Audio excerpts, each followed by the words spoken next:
Supreme court के हाल के फैसलों के प्रकाश में संसद की सर्वोच्चता को बनाए रखने के लिए सभी दल एकमत। भाजपा ने कहा कि वह आईबी और सीबीआई की खींचतान का मुद्दा संसद के आगामी सत्र में उठाएगी। उच्चतम न्यायालय ने नीरा राडिया टेप मामले में पिछले 5 सालों में कोई भी कारगर कार्रवाई नहीं करने के लिए इनकम टैक्स विभाग और सीबीआई की आलोचना। आयकर विभाग से राडिया के फोन टैप की इजाजत देने संबंधी सभी दस्तावेज किए तलब। उत्तर प्रदेश के मुख्यमंत्री अखिलेश यादव ने निलंबित आईएएस अधिकारी दुर्गा शक्ति नागपाल के खिलाफ कार्रवाई की वकालत। कहा, सांप्रदायिक सद्भाव को प्रभावित करने वाले कृत्य पर कार्रवाई हो गई थी जरूरी। गृह मंत्री सुशील कुमार शिंदे ने कहा कि नए राज्यों के नामों पर किसी तरह की राजनीति नहीं होनी चाहिए। उन्होंने कहा कि हिंसा का सहारा भी नहीं लिया जाना चाहिए। उन्होंने जनता से शांतिपूर्ण तरीकों से प्रदर्शन करने की अपील। केंद्रीय कार्मिक राज्य मंत्री वी नारायणस्वामी ने आज कहा कि उत्तर प्रदेश में आईएएस अधिकारी दुर्गा शक्ति नागपाल के निलंबन के मामले पर राज्य सरकार की रिपोर्ट का इंतजार है और उसके आने के बाद इस मामले में नियमानुसार कार्रवाई की जाएगी।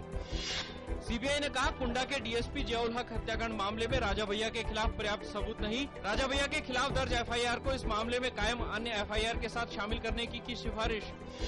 देश भर में दिखा नए राज्य तेलंगाना के बनने का असर। देश के अन्य हिस्सों से भी उठे छोटे राज्यों की मांग। अलग बोडोलैंड की मांग को लेकर हुई हिंसा के बाद असम के डिपू में कर्फ्यू जारी। ममता बनर्जी ने कहा, पश्चिम बंगाल का नहीं होगा विभाजन। भारतीय विदेश सेवा की वरिष्ठ अधिकारी सुजाता सिंह ने आज देश के नए विदेश सचिव का पदभार संभाला। उन्होंने इस पद पर रंजन मथाई की जगह ली है। विदेश सचिव सुजाता सिंह ने कहा, हम पाकिस्तान की नई सरकार के साथ बातचीत जारी रखेंगे। सरकार ने आयकर रिटर्न जमा करने की अंतिम तिथि 5 दिन बढ़ाकर 5 अगस्त की। वित्त मंत्रालय ने कहा, आयकर रिटर्न जमा करने की अंतिम तिथि 31 जुलाई थी, लेकिन इलेक्ट्रॉनिक तरीके से आयकर रिटर्न भरने वालों की संख्या में वृद्धि को देखते हुए अंतिम तिथि बढ़ाई गई।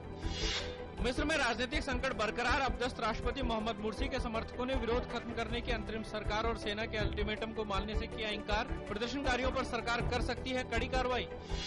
अफगानिस्तान से अंतर्राष्ट्रीय सैनिकों की वापसी की तैयारियों के बीच यूएन की एक रिपोर्ट में तालिबानों के हमले में इजाफे की बात।